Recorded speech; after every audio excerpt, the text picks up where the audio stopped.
దేవరాగం జ్ఞానయోగం వ్యాసపీఠం బహువేదశాస్త్రం బోధామృతహిత శ్రీమన్నారాయణం శివగౌరీ సంభాషిత సకల పురాణం అష్టాక్షరి పంచాక్షరి మంత్రావరణం అఖిల దేవతా సంస్తుతి పారాయణం జయమంగళకరమీ ప్రవచన శ్రవణం అనుదినము శుభము సుఖము జీవన గమనం దేవరాగం జ్ఞానయోగం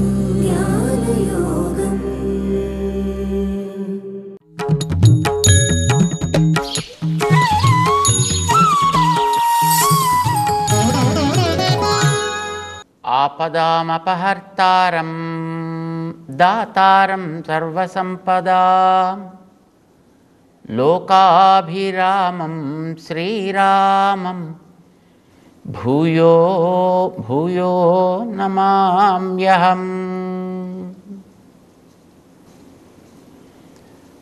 జై శ్రీమన్నారాయణ. ప్రియ భగవద్బంధువులారా, భగవద్గీత సమగ్రమైనటువంటి ఒక శాస్త్రం. మనిషికి బుద్ధి ప్రధానంగా ప్రకృతి ప్రసాదించింది. దాన్ని వినియోగించుకోవడానికి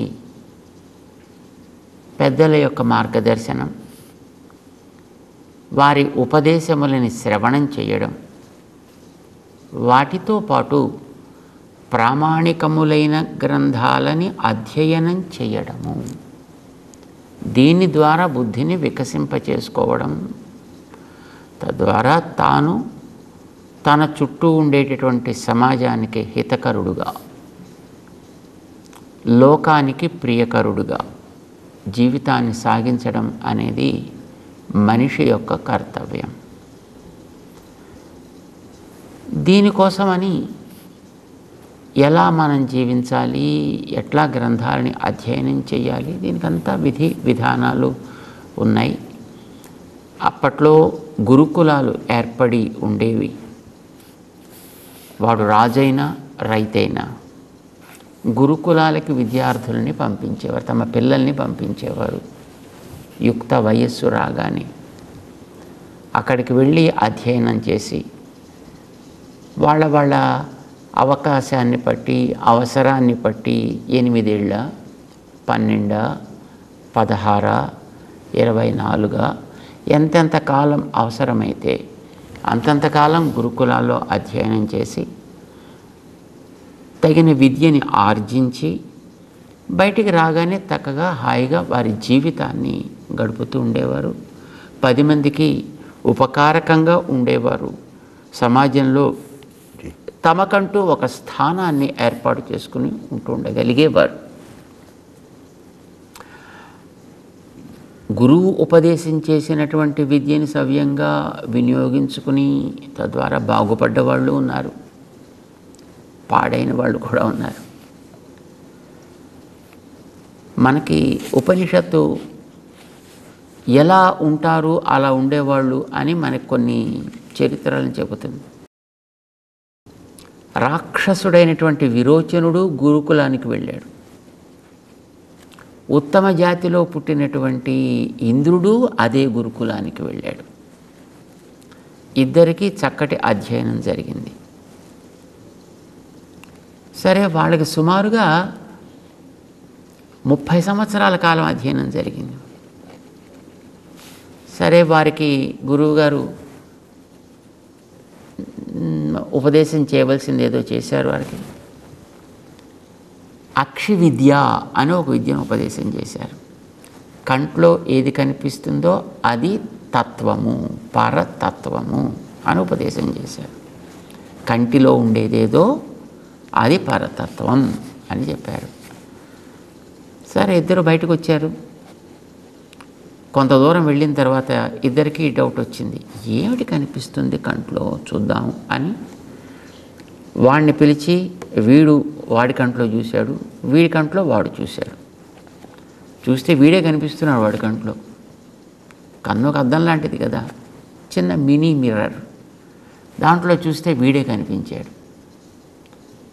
చూడగానే అనిపించింది విరోచనుడికి, అరే అరే నీ కంట్లో నేనే కనిపిస్తున్నాను రా, నేనే అయితే పరతత్వాన్ని అనవసరంగా 30 ఏళ్ల కాలం వ్యర్థం చేసుకున్నాను. నేనే పరతత్వం అయితే, నేనే సర్వం చేయగలిగిన వాడిని అయితే అనవసరంగా ఇక్కడ గురుకులాల్లో కూర్చుని ఎందుకు ఇంత సమయం వ్యర్థం చేసుకున్నాను కదా. తెలిసింది నాకు. ఆయన రాక్షసరాజు, ఈయన దేవరాజు.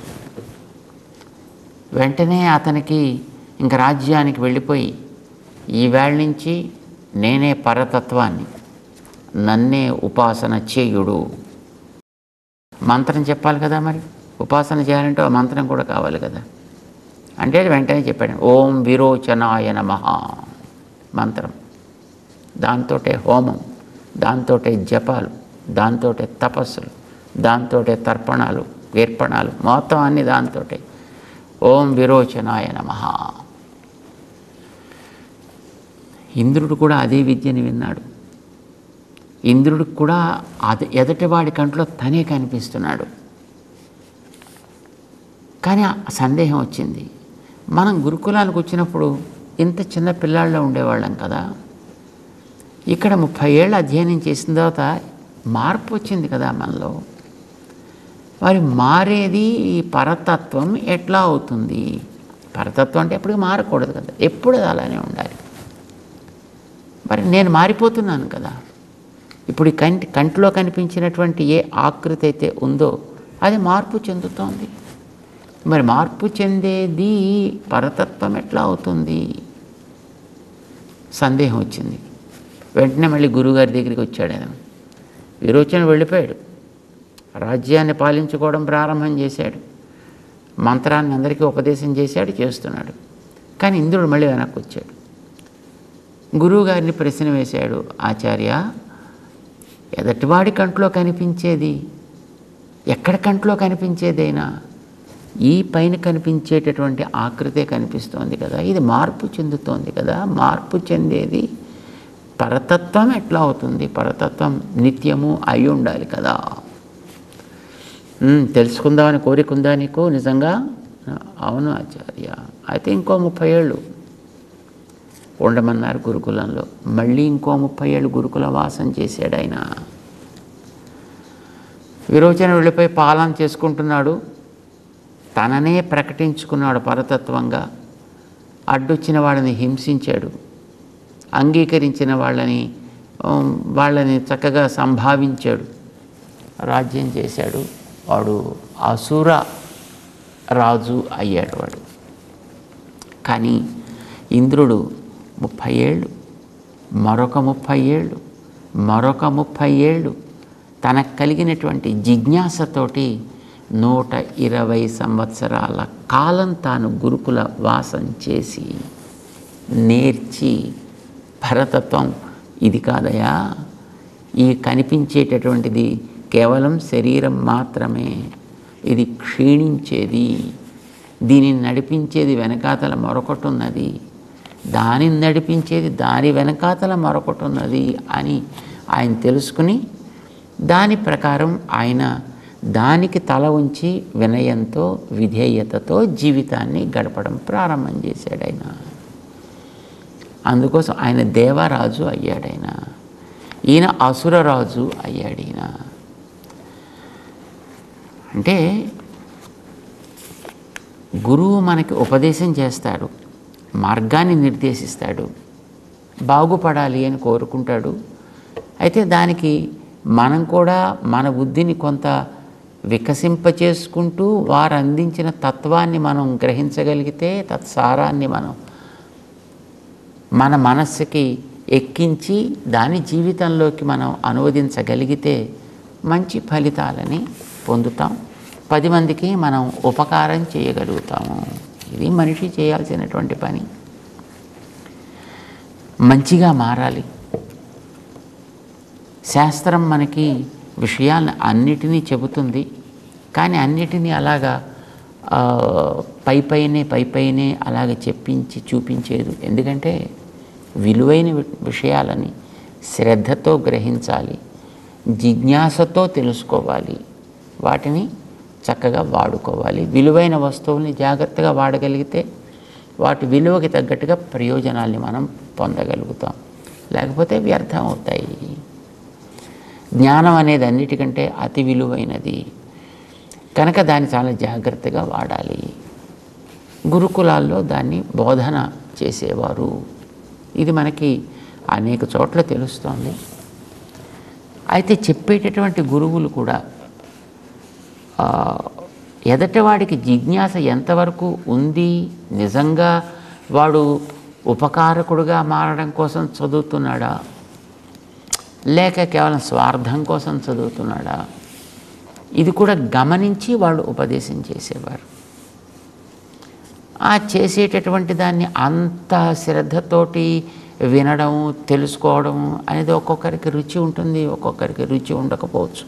విరోచనుడికి రుచి కలగలేదు, ఇంద్రుడికి కలిగింది కనుక అతను ఒక ఉత్తమమైనటువంటి స్థితిని పొందగలిగాడు. అసురుడై ఇతను 10 మందికి ఉపద్రవకారకుడుగా పేరు తెచ్చుకున్నాడు. ఆయన మనం ఉపకారకులుగా ఉండాలి. కానీ చెప్పేటటువంటి గురువులు కూడా మనలో ఒక జిజ్ఞాసని రేకెత్తించి తెలియాల్సిన అంశాలని తెలియచేసే ప్రయత్నం చేస్తారు. అందుకోసం కొన్ని సాంకేతికంగా చెప్తారు. అని నేరుగా చెప్పేస్తే తెలిసిపోయింది అని అనుకుంటాం. మన బుద్ధిని మనం దాంట్లో వికసింపచేసుకునే ప్రయత్నం చేయలేం. చేత మనకి వికసింపచేసుకునే అవకాశం కూడా కలిగించాలి. జిజ్ఞాస మనలో కలిగించాలి, ప్రశ్న మనలో రేకెత్తించాలి, సమాధానాన్ని వాళ్ళు ఇవ్వాలి. ఇది వీడు ఆలోచన చేయాలి. ఇదివరకు మనకు అన్ని ప్లెయిన్గా చెప్పేవారు, కానీ ఇప్పుడు చూడండి మోడర్న్ టైంలో 1 ఇక్కడి నుంచి ఇక్కడ దాకా వస్తే, 2 ఇక్కడ దాకా వస్తే, 3 ఇక్కడ దాకా వస్తే, 4 ఎక్కడికి వచ్చును అని అడుగుతారు. అంటే కొన్ని చూపించి కనీసం మనని కూడా కొంత ఆలోచింపచేసేటటువంటి ప్రయత్నం చేస్తారు యోగ్యులైనటువంటి గురువులు. శ్రీకృష్ణుడు యోగ్యుడైనటువంటి ఆచార్యుడు. అందుకోసమనే మనం ఆయన్ని కృష్ణం వందే జగద్గురుం అని ఆయన లోక గురువుగా మనం ఆరాధన చేస్తాం. జగత్తుకు అంతటికీ గురువుగా ఆయన్ని మనం ఉపాసన చేస్తాం. ఈ మతం ఆ మతం, ఈ సంప్రదాయం ఆ సంప్రదాయం అనేటటువంటి ప్రశ్న ఏం లేదు. కానీ అందరికీ కూడా ఆచార్యుడిగా ఆయన విషయాలన్నిటినీ అంత చక్కగా స్పష్టంగా జిజ్ఞాస కలిగించి అర్జునుడికి వాటిని తెలియజేశాడు. ఆయన భగవద్గీతలో మనం అనేక చోట్ల దీన్ని గమనిస్తాం. అర్జునుడికి మొట్టమొదటి యుద్ధం చేద్దామా వద్దా అని సందేహం కలిగినప్పుడు యుద్ధం చేయాల్సిందే చెప్పేసి ఊరుకుంటే సరిపోయి ఉండేది. కానీ అలా చెప్పేసి ఊరుకోలా. మంచిదే, అవసరమే అని చేయడానికి కావలసినటువంటి పూర్వ రంగం ఎంత ఉండాలో దాని అంతటినీ సమగ్రంగా సమకూర్చి అప్పుడు యుద్ధానికి సిద్ధపరిచాడు ఆయన. అంటే ఎవడైనా ఒక డబ్బు అడిగాడు అనుకోండి, అయ్యా నాకు 1,00,000 రూపాయలు కావాలి అని అడిగాడు అనుకోండి, ఆ 1,00,000 రూపాయలు ఇచ్చేటటువంటి వ్యక్తి అడిగాడు కదా అని టక్మని పట్టుకొచ్చి ఇచ్చాడు, అలాగే తన దగ్గర ఉంది కదా అని. వాడి అవసరం ఎంత, తీసుకుంటే దాన్ని వినియోగించగలిగే వాడి శక్తి ఎంత, ఆ వినియోగం సద్వినియోగం చేయగలిగే యోగ్యత వాడిలో ఎంత ఉంది, అసలు దీన్ని తీసుకువెళ్ళిన తర్వాత జాగ్రత్తగా పెట్టుకోవడానికి వాడికి అవకాశం ఉందా లేదా, ఏమైనా చూసి కదా ఇవ్వాలి. అడిగాడు కదా అని వాడి చేతిలో పెట్టేస్తే వాడు ఆ పక్కకి వెళ్ళగానే ఎవడో వచ్చి 4 తన్ని వాడి దగ్గర నుంచి లాక్కుపోతే అయ్యో పోయిందే అని మళ్ళీ సిద్ధపడతాడు. కృష్ణుడు ఉత్తముడైనటువంటి ఆచార్యుడు అని మనం అనుకున్నాం కనుక ఆయన కూడా అడిగేటటువంటి వ్యక్తికి ఇచ్చేటటువంటి సంపదని, అది బాహ్య సంపద కావచ్చు, జ్ఞాన సంపద కావచ్చు, ఆచి తూచి జాగ్రత్తగా వ్యర్థం కాకుండా ఇస్తాడు. మనం గతంలో విన్నాం, కుచేలుడి కథని మనం విన్నాం. కుచేలుడు పైసలు కావాలి అని అడగడానికి వెళ్ళాడు. సరే పాపం ఉత్తి చేతితో వెళ్ళకూడదు కనుకనే ఎక్కడి నుంచో పక్కింటి నుంచి ఓ 2 పిడికిల అటుకుళ్ళని వాళ్ళ ఆవిడ తీసుకొచ్చి ఇస్తే, అది కూడా ముక్కిపోయిన అటుకులు, పాపం తీసి జాగ్రత్తగా కన్నాలు కలిగినటువంటి తన బట్టలో జాగ్రత్తగా కన్నాల్లో కాస్త జారిపోకుండా ఉండేట్టుగా జాగ్రత్తగా మూట కట్టుకొని తీసుకుని వెళ్ళాడు. అంత త్వరగా ఏం దర్శనం కాలా, కానీ చివరికి దర్శనం కలిగింది. కృష్ణుడు కుచేలుణ్ణి స్వాగతించాడు, ఆరాధించాడు, అర్చించాడు. తర్వాత చక్కగా చేయాల్సినటువంటి మర్యాదలని చేసి జాగ్రత్తగా పంపించేశాడు. పంపించిన తర్వాత కొంత దూరం వచ్చాక ఇతనికి అప్పటిదాకా ఆ కృష్ణుడు చేసినటువంటి మర్యాదల్లోనే ఆయన తేలుతూ ఉండడం చేత ఏం ఆలోచించాల. కానీ కృష్ణుడు తన రాజ్యం నుంచి సాగనంపేసి ఆయన వెనక్కి వెళ్ళిపోయి ఈయన ముందుకు కొంత దూరం సాగిపోయిన తర్వాత అప్పుడు ఈయనకి ఆలోచన వచ్చింది, అరే నేను ఎందుకు వచ్చాను, అసలు కావలసింది ఏదో సంపదలు తెమ్మని కదా మా ఆవిడ పంపించింది, అందుకు కదా నేను వచ్చా. ఆవిడిచ్చింది 2 పిడికెళ్ళ అటుకులు, అవి కూడా అయిపోయాయి. ఇప్పుడు కొత్త బట్టలు అయితే పెట్టాడు ఈయన. కానీ ఇంటికి వెళ్ళిన తర్వాత ఏమి చెప్పాలి, నేను ఏమిటి చెయ్యాలి, అయ్యో అడగలేదే. పోనీ నేను అడగకపోతే ఆయనని అడగచ్చు కదా, ఎవరే నీకేం అవసరాలు ఉన్నాయా మిత్రమా అని అడగాల్సింది కదా. ఆయన కూడా అడగలేదే. అన్నీ తెలిసినవాడైనా పెద్దవాడు, అడిగి మనకు కావాల్సింది ఏదో మనకి ఇవ్వాల్సింది కదా, అది ఇవ్వలేదు. పోనీ మళ్ళీ వెనక్కి వెడదామా. కానీ కొంతసేపు ఆలోచించిన తర్వాత అతనికి అనిపించింది, వద్దు, వెళ్ళొద్దు. అంటే ఆయన మహానుభావుడు, అన్నీ తెలిసినవాడు, మనకి తగును అనిపిస్తే పాప ఆయన ఇచ్చేవాడేమో. బహుశా ఆయనకి ఇవ్వతగును అని అనిపించుండదు, బహుశా అదే మనకి మంచిదేమో. బహుశా ఇస్తే సంపదలు అది పెరిగిన తర్వాత ఆయన్ని మర్చిపోతామని అనుకున్నాడు ఏమిటో, అందుకోసం బహుశా ఇవ్వలేదేమో. సరే పోన్లే, ఏమైతే అయింది. ఆయన ఏది చేస్తే అది తగును, ఆయన ఏది అనుగ్రహిస్తే అదే మంచిది, అంతవరకు స్వీకరిద్దాం. బహుశా ఇదే మంచిది అని అనుకుని ఉంటాడైనా. చేత సరే, ఆవిడ అడిగితే మళ్ళీ ఏం చెప్పాలో సమాధానం అప్పుడే ఆలోచిద్దాం, మళ్ళీ ఇంకా ఇటే పోదాం, మళ్ళీ వెనకకి వెళ్ళవద్దు అని నిర్ణయం చేసుకుని తనకి ఇదే తగును అని నిశ్చయంతో ఆయన ఇంటి ముఖం పట్టాడు. మనకి చరిత్రలో కనిపిస్తోంది, తన ఊరు వచ్చిన తర్వాత అక్కడ తన ఇల్లు లేదు, వాకిలి లేదు, చిన్న పూరి గుడిసె ఉండేది, అక్కడ గుడిసె లేదు, అక్కడ తన బంధువులు కనపడలా. అక్కడ పెద్ద భవంతి కనిపించింది, ఏమిటో తెలియలేదు. ఇంతలో ఆ భవంతి యొక్క ద్వారాలు తెరుచుకున్నాయి, లోపల నుంచి ఒక అతిలోక సుందరిగా ఆవిడ బయటకు వచ్చింది. చూస్తే ఆవిడ తన భార్య. ఎక్కడి నుంచి వచ్చాయి ఇవన్నీ అంటే, ఏమయ్యా నువ్వే కదా పంపించావు 2 పిల్లల్ని, ఓ ఆయన ఎర్రగా ఉన్నాడు, ఓ ఆయన నల్లగా ఉన్నాడు. వాళ్ళిద్దరూ వచ్చి ఇదిగో ఇది నువ్వు పంపించావని చెప్పి ఇక్కడ దీన్ని ఏర్పాటు చేసి వెళ్ళారయా. ఆశ్చర్యపడ్డాడు ఆయన. అంటే ధనాన్ని తా చేతికి ఇచ్చినట్లయితే బహుశా దాన్ని నేను ఎక్కడైనా కోల్పోతానో, పోగొట్టుకుంటానో, వ్యర్థం చేసుకుంటానో, లేదా ఇంత ధనం వచ్చింది అని అలా ఒకసారి చూడగానే పిచ్చెక్కిపోయి ప్రాణం పోవచ్చు ఒక్కొక్కసారి. అందుకోసం ఆయన ధనాన్ని జాగ్రత్త పెట్టగలిగే గృహాన్నిచ్చి, గృహాన్ని కాపలా కాసేటటువంటి కావలి వాళ్ళనిచ్చి, అన్ని రకాల సంపదలనిచ్చి నన్ను ఇలా కాపాడాడు ఆయన అని గుర్తించాడు. తేషాం నిత్య అభియుక్తానాం, నేను మంచిని కలిగిస్తాను అని అనుకునేటటువంటి నాతోటే నిరంతరము ఉండాలి అని అనుకునే వారికి యోగక్షేమం వహామి అహం, వారి యొక్క యోగక్షేమాలని నేను చూస్తా అని ఆయన వాగ్దానం చేశాడు కదా. ఆ వాగ్దానం ప్రకారం యోగక్షేమాలని అంటే కొత్త సంపదని, ఉన్నదాన్ని కాపాడే స్థితిని కూడా వహామి, ఆయన వహించి తెచ్చాడు.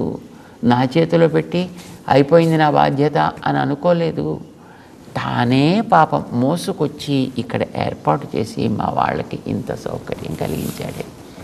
ఏం స్వభావం అయ్యా నీది అని పొంగిపోతాడు కుచేలుడు. మనకి భాగవతం ఆయన గురించి తెలియచేస్తుంది. అంటే ఏది తాను ఎలా ఎంత ఇవ్వాలి అనేటటువంటి దాన్ని, ఎప్పుడు ఇవ్వాలి అనేటటువంటి దాన్ని ఆచి తూచి ఆలోచించి జాగ్రత్తగా అందించేటటువంటి వ్యక్తి. ఇది భౌతికమైనటువంటి సంపదలకు సంబంధించి. ఇహ ఆ వ్యక్తికి ఐహలౌకికం కాకుండా పారలౌకికమైనటువంటి ఏదైనా తపన ఉన్నట్టయితే దాన్ని కూడా అట్లా సాధించి ఇస్తా అని తన గురువుగారైనటువంటి సాందీపని మహర్షి దగ్గర నిరూపణ చేసి ఉన్నాడు. ఆయన నాకు ఉత్తమగతి కలగాలంటే సంతానం కావాలి కదా. నాకు కలిగినటువంటి 6 సంతానం, నా సంతానం అంతా కూడా మొత్తం ఎవ్వరూ నాకు మిగల్లేదు. నదికి వెళ్ళి స్నానాదులు చేస్తూ వాళ్ళంతా దాంట్లో ఎక్కడో కొట్టుకుపోయారు. మా ఆవిడ అడిగిందా వాళ్ళని తెచ్చిపెట్టమని అని అడిగేట. పాపం గురువుగారు గురుదక్షిణగా ఏం కావాలి ఏం చెయ్యాలని అడిగితే పోయిన నా పిల్లల్ని తెచ్చిపెట్టవాయా అని అడిగాడు ఆయన. పాపం ఏం చేస్తాడు ఆయన ఇంకా ఏదో అతి ఉత్తమమైంది ఏదో అడుగుతాడో అని అనుకున్నాడు ఆయన. కానీ ఇది ఆయన అడిగితే తప్పకుండా చేస్తానన్నాడు. వైదిగన్ పిళ్ళైగళై ఉడలుడన్ కొండు కొడుత్తవనై పత్తి అంటారు మన ఆళ్వార్లు. వారిని జాగ్రత్తగా తీసుకొచ్చి వారికి గురువుగారికి అప్పగించి గురువుగారిని గురుపత్నిని కూడా తృప్తిపరిచి తన మానాన్ని మళ్ళీ తను వెళ్ళాడు. వాళ్ళకి అలాంటివి కావాలంటే అలాంటివి ఇచ్చాడు. ఉత్తమమైనటువంటి జ్ఞానం కావాలి అనంటే ఆ జ్ఞానాన్ని ఎట్లా ఆర్జించాలి, చేసే ఉపదేశాన్ని ఎట్లా తెలుసుకోవాలి అనేది కూడా అవగాహన లేని అర్జునుడు లాంటి వాళ్ళకి విషయాన్ని తెలిపి దాన్ని వివరించి అది అర్థం కాకపోతే దాన్ని మరింత ఎలాబరేట్ చేసి వాడికి ఏం అడగాలో తెలియకపోతే అడిగే మార్గాలని చెప్పి అతని చేత అడిగించుకుని అతని ఉపదేశం చేసినటువంటి తీరు చూస్తే మనకి ఎంతో ఆశ్చర్యం వేస్తుంది. భగవద్గీతలో 4వ అధ్యాయం దగ్గర మనందరికీ తెలుసును కర్మయోగాన్ని ఉపదేశం చేసేటప్పుడు దాని ప్రామాణ్యాన్ని అర్జునుడి మనసులో పడేటట్టు చేయడానికి అడగాలని పాపం ఆ పెద్ద మనిషికి తెలియదు. కానీ అది రేపొద్దున మళ్ళీ అతన్ని ఎవడైనా ప్రశ్న వేస్తే అతను తెల్లమొహం వేయకూడదు కనుక ఇది ప్రామాణికమైనటువంటి విజ్ఞానమే సుమా అనేది తెలియచేయడం కోసం ఇమం వివస్వతే యోగం ప్రోక్తవాన్ అహం అవ్యయం. నేను సూర్యుడికి చెప్పానయా, పోనీ ఆ సూర్యుడికి చెప్పడానికి మరి నువ్వే ఉన్నావా? అప్పుడు ఇక్కడ అడగాలని అనిపించింది అర్జునుడికి. అదేమిటయా, నువ్వు చూస్తే మొన్న పుట్టినవాడివి, సూర్యుడు చూస్తే అప్పుడెప్పుడో ఉండేవాడు, అతనికి నువ్వెలా చెప్తావయ్యా అని అడిగితే అప్పుడు తన అవతార రహస్య జ్ఞానాన్ని ఆయన బయటపెట్టాడు. 4వ అధ్యాయంలో మనకు అది కనిపిస్తుంది. అంటే అసలు అది అడగాలి అని కూడా తెలియని అర్జునుడికి అడిగేటట్లుగా ఒక సన్నివేశాన్ని కల్పించి అతనిలో ఇదేమిటి ఇలా చెప్తున్నాడు ఈయన అనేటటువంటి ఒక జిజ్ఞాసని పుట్టించి దాన్ని తీర్చడానిక అతని వేశాడు కనుక ప్రశ్నకి సమాధానం నేను చెప్తున్నాను అన్నట్టుగా శ్రీకృష్ణుడు తన అవతార రహస్యాన్ని బయటపెట్టాడు. 4వ అధ్యాయంలో బహూనిమే జన్మాని వ్యతీతాని ఇత్యాది ఉపదేశంతో. సో ఇట్లా ఎన్నెన్నో విషయాలు శిష్యుడికి తెలియకపోతే, అడిగేవాడికి తెలియకపోతే వాడు అడిగితే తప్ప తను నిజంగా చెబితే వాడికి మనసుకి ఎక్కదు. ఏదో తను ఎక్కడి నుంచో ఏదో చెప్తున్నానంటే ఏమిటి నాకు ఇదంతా ఈ పిచ్చి సోదా అన్నట్టు అనిపిస్తుంది. అంచేత వాడి చేత అడిగించుకోవాలి. అడిగిన దానికి తన సమాధానం చెప్తున్నట్లుగా విషయాన్ని అందివ్వాలి. ఇట్లాగా 2వ అధ్యాయం దగ్గర నుంచి ప్రారంభం చేస్తే 3వ అధ్యాయంలో 4వ అధ్యాయంలో ప్రతి చోట కూడా అతనికి ఓహో ఇదేమిటిలా అని ఒక ప్రశ్న వచ్చేట్టు చేసి దానికి సమాధానంగా విషయాన్ని మరింత విపులీకరిస్తూ దాన్ని విస్తరిస్తూ అద్భుతమైనటువంటి ఉపదేశం చేశాడు శ్రీకృష్ణ పరమాత్మ. 18 అధ్యాయాల గ్రంథంగా భగవద్గీతగా అది లోకానికి ఆరాధ్యమైనటువంటి సాక్షాత్ భగవత్ స్వరూపమా అన్నట్టుగా మనకి అందుతోంది. ఆ భగవద్గీతలో 18 అధ్యాయాలు ఉన్నాయి. 1వ అధ్యాయం దాని అర్జునుడి యొక్క శోకం. అక్కడి నుంచి 17 అధ్యాయాల గ్రంథం ప్రశ్న సమాధానం. ఈయన ప్రశ్న ఆయన ఇచ్చేటువంటి సమాధానంగా సాగింది. అందులో మనం ఇంతవరకు ఒక 6 అధ్యాయాల గ్రంథాన్ని మనం తెలుసుకునే ప్రయత్నం చేసాం. కొద్దిగా దాన్ని స్పృశించేటటువంటి మనం ప్రయత్నం చేసాం. జై శ్రీమన్నారాయణ.